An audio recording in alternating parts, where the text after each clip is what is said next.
La nuova tastiera da gaming che tutti vogliono è arrivata. Non importa cosa giochi, se ce l'hai sarà in vantaggio rispetto agli altri, perché nessun'altra tastiera al mondo possiede le sue funzionalità extra. È la VTING 60HE e ora ti mostrerò come queste funzioni possono rendere qualsiasi giocatore sia più veloce nelle meccaniche che più preciso nei movimenti. Partiamo dal fatto che tutto questo è possibile grazie a degli interruttori speciali che solo la VTING possiede, ovvero i Gateron Lecker. Sono degli interruttori meccanici lineari con all'interno un magnete, funzionano senza contatto e sono regolabili da un minimo di 0,1 mm fino a un massimo di 4 mm. Ogni singolo tasto emette un segnale analogico ed è proprio questa infatti la prima funzionalità: convertire i tasti utilizzati per muoversi per ottenere lo stesso movimento di un controller. Più si preme il tasto, più si andrà veloci. In molti giochi questo controllo del movimento è fondamentale e tra questi c'è anche Fortnite, dove grazie ai tasti analogici è possibile ottenere un double movement perfetto a zero latenza, senza utilizzare o scaricare nessun programma. Per impostare il movimento analogico infatti basta entrare nel sito Utility Web, andare nella sezione Gamepad Mapping e trascinare i comandi della levetta sui tasti di movimento. Ovviamente non dimenticarti di salvare le impostazioni prima di chiudere. La seconda funzionalità si trova nella sezione Performance ed è quella di regolare il punto di attivazione dei tasti in modo tale che si azionino all'istante, permettendoti così di agire più velocemente. In una normale tastiera meccanica i tasti si attivano dopo averli premuti di 2 mm. Sulla VTING 60HE invece è possibile regolare il punto di attivazione da 0,1 fino a 4 mm. Ogni singolo tasto può essere personalizzato in base allo scopo dell'azione. Nei comandi in cui vuoi il massimo della reattività, quindi lo imposterai a 0,1 o 0,2 mm, mentre in quelli che non devi premere per sbaglio, come il tasto Windows o il flash su League of Legends, potrai impostare il valore massimo, cioè 4 mm, oppure qualsiasi altro valore. Una reattività e una personalizzazione del genere permettono di eseguire più facilmente delle meccaniche molto complesse come l'air strafing e il super gliding. Se giochi ad Apex Legends e le conosci, scrivilo nei commenti.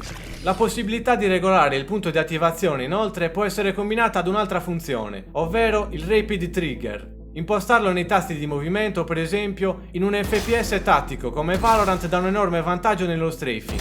Con il Rapid Trigger attivo infatti il tasto si resetta appena viene rilasciato e si riattiva quando ripremuto, senza dover rispettare nessun punto fisso, diventando così sia più reattivo che più spammabile. I movimenti quindi si interrompono all'istante e fermarsi prima vuol dire anche ottenere la precisione del primo colpo prima dell'avversario.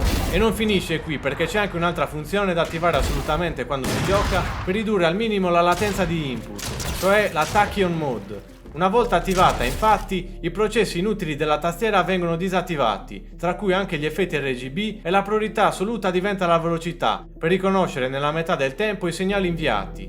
Solo il cavo originale VTING può reggere la velocità della Tachyon Mode, quindi se vuoi che funzioni tutto correttamente, meglio non utilizzare altri tipi di cavo. Le altre funzionalità si trovano su Advanced Keys. Attivando Dynamic Keystroke, su un tasto vengono creati 4 punti di attivazione per gestire vari input in base a quanto lo si preme. Si possono quindi fare cose impensabili, come per esempio creare una versione migliore della modifica rilascio su Fortnite, basata sulla tastiera invece che sul mouse. Se vuoi un video al riguardo scrivilo nei commenti.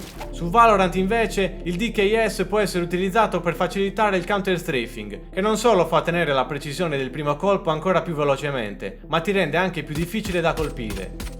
Con il mod Tap si possono attribuire 2 azioni ad un tasto, una per quando lo si clicca e l'altra per quando lo si tiene premuto. E poi il Toggle Key, con il quale è possibile ottenere per esempio la corsa automatica nei giochi in cui non esiste. Impostandola sul tasto W, quando lo si tiene premuto funziona normalmente. Se invece lo si clicca una volta, il toggle blocca l'azione del tasto, facendoti quindi correre automaticamente. E premendolo di nuovo si disattiverà.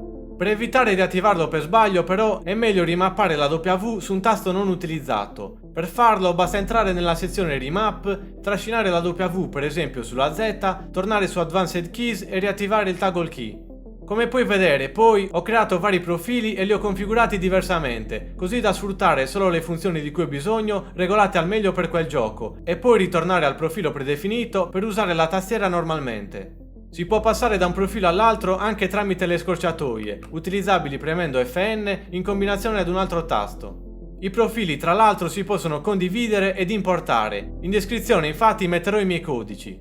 Ovviamente anche gli effetti RGB sono configurabili. In tutto ci sono 12 effetti, con varie impostazioni e profili da poter modificare, e volendo si può personalizzare anche ogni singolo tasto diversamente. Oltre alle sue funzionalità, comunque, la VTING 60HE ha altre caratteristiche importanti. Il formato 60% è perfetto per chi non ha molto spazio sulla propria scrivania. All'interno della scatola in cui viene spedita c'è una plastica utilizzabile come copritastiera per ripararla dalla polvere. Vari accessori extra, tra cui anche un cinturino giallo, che la rende subito riconoscibile rispetto alle altre. I tasti sono in PBT a doppia iniezione e sia gli interruttori che gli stabilizzatori sono pre-lubrificati. La qualità dei materiali e del suono infatti è comparabile a tastiere personalizzate molto più costose, che però non danno nessun vantaggio rispetto alla VTING 60HE. Perché quindi perdere tempo a saldare e lubrificare quando c'è una tastiera che suona così sin da subito?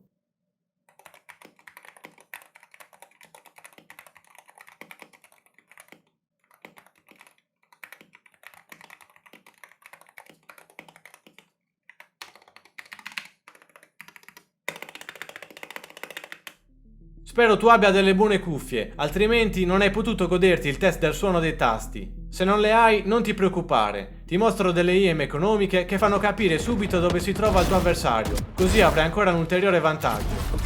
Today is not our day to die.